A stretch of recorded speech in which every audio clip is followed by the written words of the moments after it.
Ett helt späckat 18 minuter magasin då herrarnas major-säsong är över. Vi gör en unik superanalys med Ludvig Åberg i mitten. Definitivt, vinna majors-tävlingar vill vi ju alla, inklusive mig själv. Så bra är Åbergs 2026, så nära är han världsettan. Och så pikar svensk bredd- och juniorgolf med Ludvig som frontfigur. Folk kommer fram till mig och säger min son tycker det är jättekul att kolla på det när du spelar, eller min faster har börjat spela golf efter att han har börjat kolla på det, och det är ju sådana grejer tycker jag är väldigt, väldigt kul. 18 minuter juli dessutom varför den 42-årige dansken fortsätter att jaga en dröm som de flesta skulle släppt. Så vågnade jag på hospitalet i källaren med bägge ben i gips, och så tänkte jag, okej, nu blir det svårt att spela golf. Handflatan. Tipset som gör det bättre med hjärnen, en tea time på Valderrama och så de svenska coachtankarna inför Europas Solheim Cup-uttagning. Försöka få dem i rätt tillstånd för att kunna slå en drive mitt i fairway liksom. Det är inte lätt. Nej. 18 minuter sponsras av Golf Store, Echo Golf, Mixi.se. Välkomna! 18 minuter, rond 35 med ett rejält avstamp i Ludvig Åbergs 3 år som proffs. 3 år som helt förändrade svensk golf.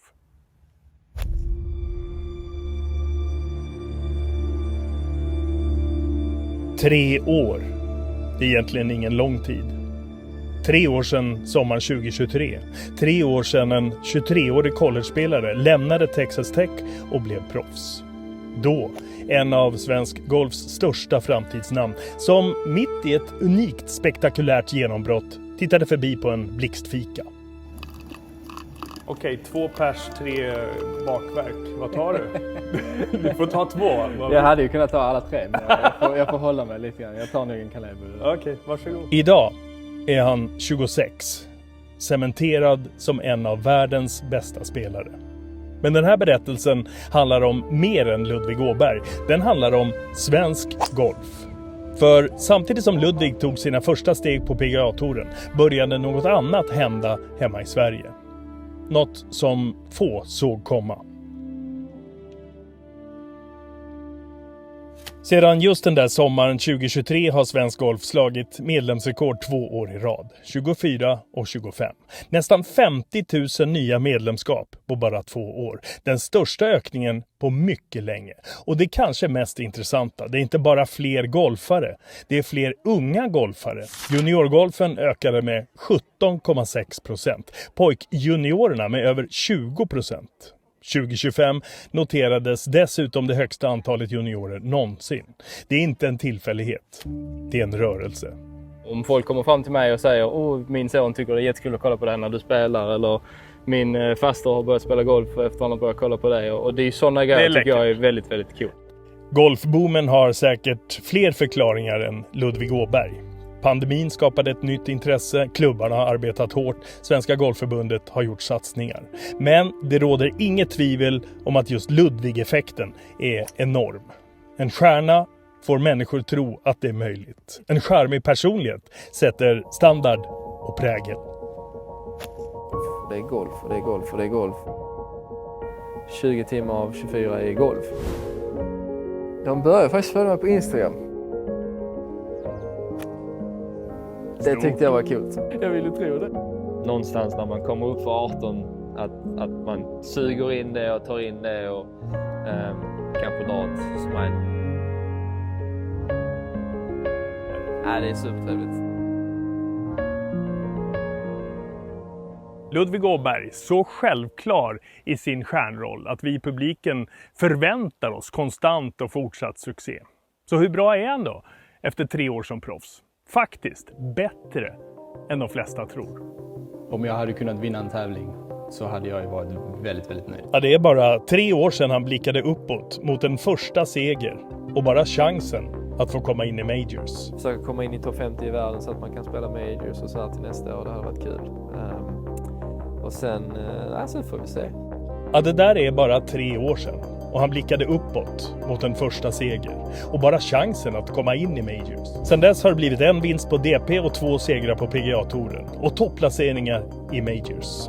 Och trots att fullträffen fortfarande saknas där har han just under 2026 faktiskt tagit ytterligare steg. En odiskutabel plats bland världens absoluta toppspelare. Tar vi årets 4 majors tillsammans finns Ludvig med allra högst upp av alla. Det är ett mått som väl säger mer än en enskild tävling. 4 olika banor, 4 olika tester, 4 olika typer av press. Och han är där, bland de som har skårat bäst. Och ser vi sen till placeringarna över hela major-säsongen blir bilden densamma. Vecka efter vecka, major efter major. Han är med. Inte varje gång längst upp, men nästan alltid den absoluta toppen. Och det är precis så världsstjärnor bygger sina karriärer. Jag har lite svårt för att så här säga jag vill vinna den tävlingen, jag vill vinna så många tävlingar, utan jag känner mig att om jag fortsätter att bli bättre, om jag fortsätter att utvecklas över tid, så kommer jag få många chanser att vinna tävlingar, och det är det jag är ute efter. Så, men definitivt, vinna majors-tävlingar vill vi ju alla. När vi nu gör superanalys Åberg så kommer vi till kanske den mest överraskande siffran av alla. Avståndet till världsettan. Vi pratar ju om Scottie Scheffler som om han befinner sig på en annan planet. Statistiken säger någonting helt annat. För under 2026 skiljer det ganska precis 1 slag per rond. 1 enda slag per 18 hål. Skillnaden mellan världsettan och Ludvig Åberg är alltså betydligt mindre än många tror. Ingenting ont om Scheffler, men varje gång jag har spelat med honom så tänker jag jag har honom. Lite så. Vissa grejer som McIlroy gör tror jag där är inga andra på touren som kan göra det. Så var finns det där enstaka slaget på en snitttävling? Ludvigs största styrka är otvivelaktigt drivern. En av världens bästa. I järnspelet är sanningen att ju längre inspel desto bättre blir Ludvig jämfört med de andra. Med de långa järnen har han i perioder varit bäst av alla på PGA-touren.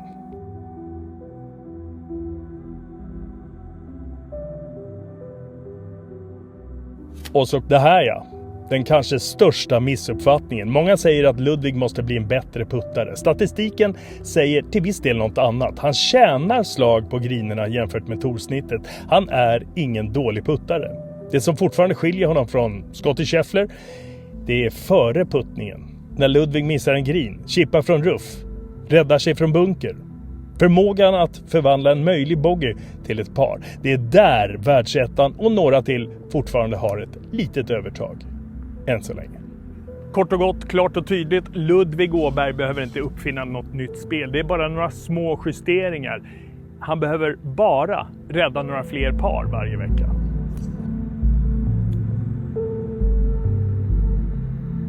Tre år. Ja, det var allt som krävdes. Vi vet ju inte om Ludvig Åberg var den som skapade golfboomen, men vi vet att den sammanföll med starten på hans resa. Vi vet att medlemsantalet slog rekord. Vi vet att juniorerna blev fler än någonsin. Vi vet att svensk golf återigen producerar världsspelare. Och vi vet att Ludvig Åberg redan tillhör världseliten. Svensk golf har tidigare definierats av 2 epoker, Sörenstam och Stensson. En tredje är helt uppenbart på väg att skrivas. Inte för att Ludvig Åberg redan har vunnit mest eller så, utan för att han redan har inspirerat flest.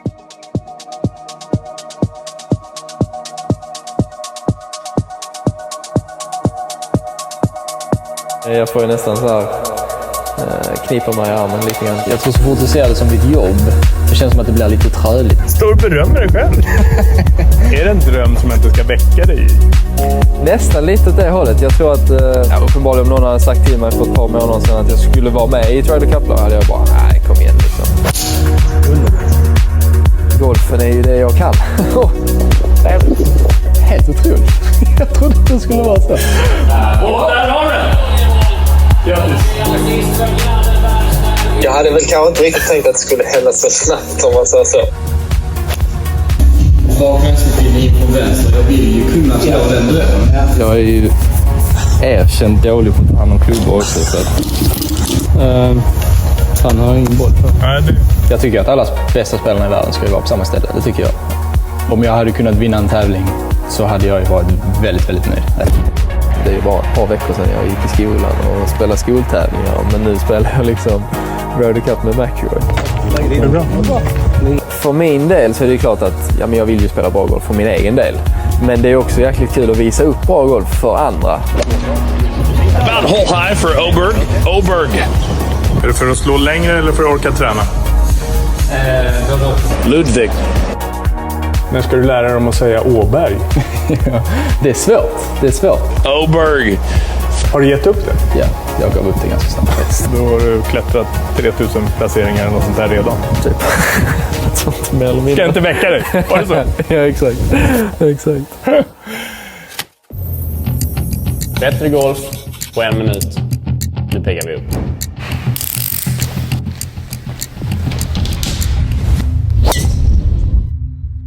Nu kavlar vi upp. Vi ska snacka vinklar och armveck och det låter krångligt. Varför? För att vi ska slå bollen dit vi vill. Det låter bra. För att slå järnslagen dit du vill så behöver vi kontroll på vart bladet pekar i träffen. 80% av vart bollen tar vägen styrs av vart bladet pekar. För att vi ska kunna kontrollera att klubban kommer in rakt, så vad är det som håller i klubban? Jo, det är ju händerna. Och om jag bara vrider lite på handleden så pekar klubban åt höger eller vänster. Så det gäller att vi kan få kontroll på den här delen så vi kan se till att bladet är rakt när vi träffar bollen. Och då är det så här.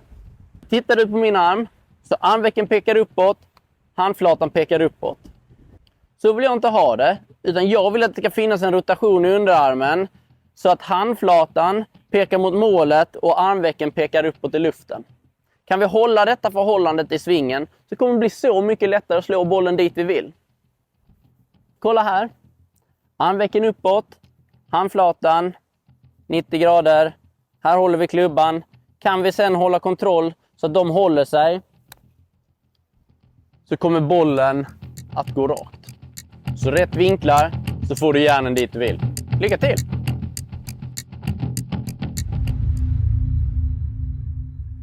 minuter skifta fokus mot Solheim Cup. En enda tävling återstår före uttagningen.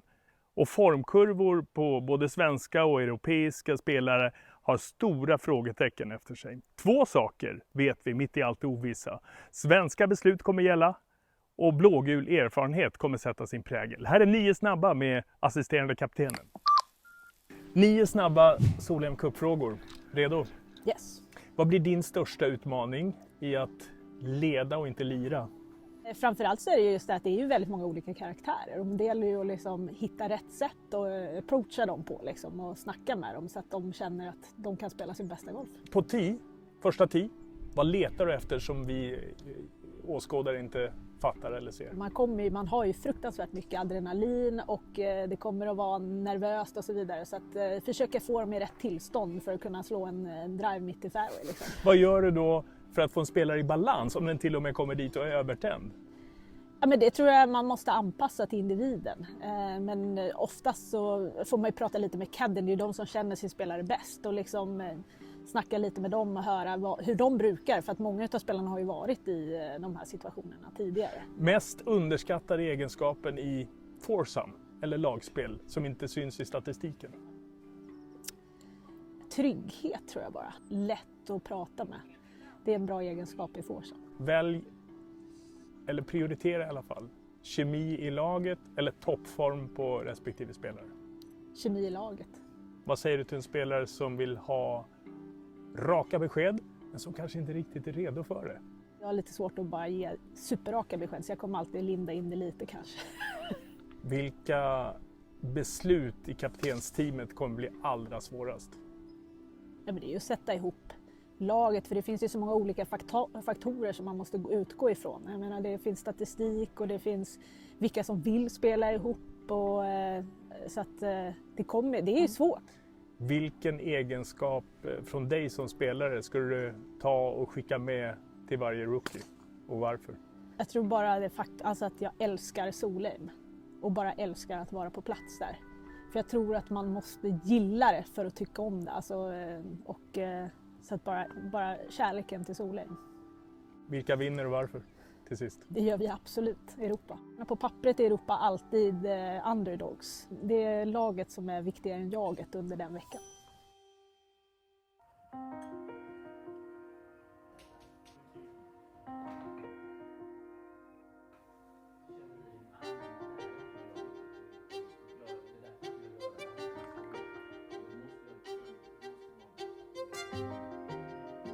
Är du en materiallirare? Nej, det skulle jag inte säga. Jag vill spela någonting som jag tycker ser bra ut. Det är det viktiga för mig. Jag tycker det är viktigare att jag träffar bollen och att jag gör jobbet när det kommer till att just träffa bollen. Så en vanlig golfare behöver inte haka upp sig på titan, grafit, MOI-värden, eller? Nej, det är klart att det kan ge en fantastiskt duktig golfare som jagar 0,2 slag en liten hjälp. Men den vanliga golfaren kommer må bättre av lite bättre utbildning i hur de ska svinga, hur de ska röra klubban, än om de köper en klubba för 10 000. Mm. Och är man i zonen så kan man alltså putta med ett paraply om det skulle krävas så, eller? Ja, det skulle man kunna. Kanske jag måste komma till dig då. Du är alltid välkommen.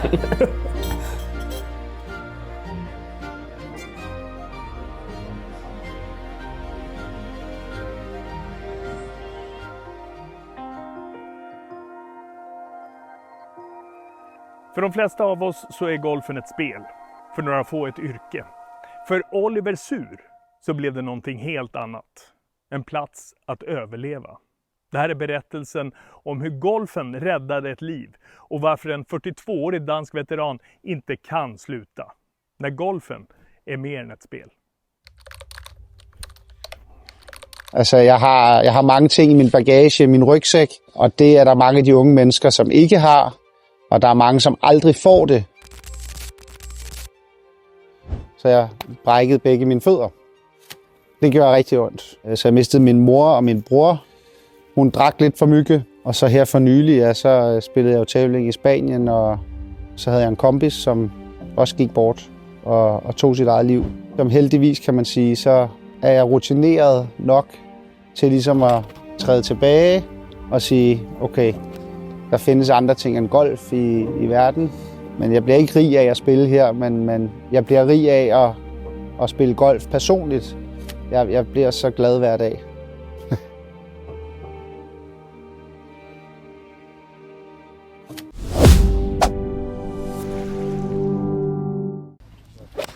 Det her er jo mit paradis, og jeg synes, golfen er en god opdragelse. Så når man er ung, når man er i en golfklub, der er nogle regler og nogle ting, man skal følge, og det kan man lære på en god måde. Det er ting, man skal bruge i livet, uden for golfen også. Det er en sjov måde til, man kan arbejde personligt med sig selv. Han har spelat professionell golf i över 2 decennier. Den stora internationella framgången har uteblivit. Men passionen är fortfarande lika stark. För Oliver Sur handlar golf inte längre bara om ett scorekort på en undertour. Den handlar om livet. Trækker lige nogle bolde. Man skal kigge dybt i sig selv og være ærlig. Og så kan man finde de små sejre hele tiden. Men jeg synes, at golf kan noget helt specielt. Man lär sig förlora. Ja, meget. En mamma med alkoholproblem gjorde barndomen otrygg. Men på golfbanan fanns något som inte fanns någon annanstans. Struktur, lugn, hopp. Så jeg havde lidt en mor, som desværre drak lidt meget. Så jeg brugte mange timer her og flygtede lidt fra andre ting i livet. Så det her, det blev ligesom mit safe room. Jeg lever jo af at spille golf i dag, og det er jo mit job. Men når jeg bliver træt af at spille golf som professionel, så flygter jeg hertil, som jo også er golfbanen. Så står jeg og slår bolde på rangen, men så står jeg der som Oliver, og ikke som professionel golfspiller. Men så står jeg bare og renser ud min hjerne og mit hoved, og tænker ikke teknik eller noget, men bare slapper af og ligesom reloader.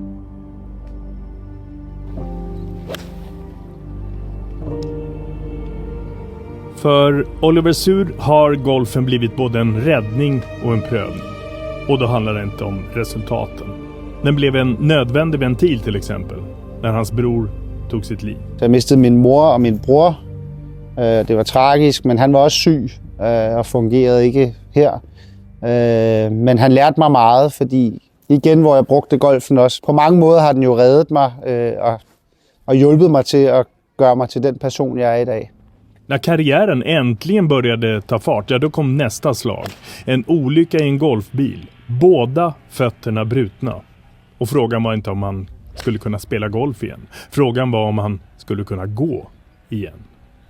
Altså mine knogler, de sad, det hele var sprukket i luften, og jeg lå der, og det gjorde ondt. Men min hjerne, den tænkte, at det var gået ud af led, så det skulle lige på plads. Og så tænkte jeg, så kan jeg godt kvalde videre på Q-school. Så det var det eneste, jeg tænkte på. Det var golf. Videre. Så vågnede jeg på hospitalet i kælderen med begge ben i gips. Og så tænkte jeg, okay, nu bliver det svært at spille golf. Og så var jeg igennem en lang proces med operationer, og så tror jeg fandt ud af, at man er ret privilegeret, at man kan få lov at leve af at gøre sin hobby. Så man kan sige, efter jeg er kommet tilbage, så spiller jeg lidt mere roligt og bliver ikke så hissig, men nyder virkelig golfen hvert et sekund. Tidigare i år, en nära vän som också valde att avsluta sitt liv. Altså, jeg har mange ting i min bagage, min rygsæk, og det er der mange af de unge mennesker, som ikke har, og der er mange, som aldrig får det. Der er mange, de kommer aldrig til at opleve det, jeg har oplevet i en ung alder. Så jeg forsøger at bruge det. Jeg forsøger at bruge det som en gave, og forsøger at ligesom putte det ind i min golf. De flesta hade nog gett upp. Men vissa väljer att göra tvärtom. Och idag, över 40 år gammal, jagar han fortfarande drömmen. Inte för att han måste, inte heller för att vinna. Oliver Suhr är golfaren som spelar för att leva. Hvis man tør at åbne op, så kommer der mange ting gennem golfen.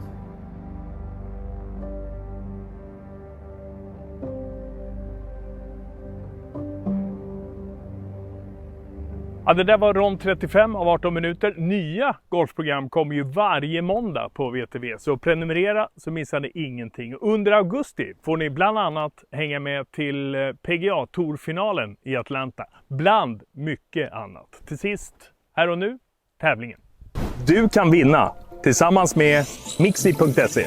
Fina priser att vinna. Dina favoritprodukter till ett värde av 5 000 kronor.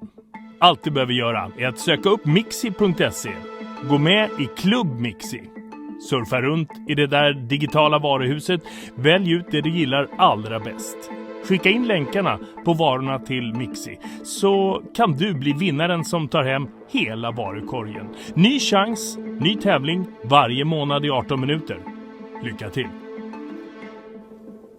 Det var 18 minuter. Alltid 18. Var det 18 minuter?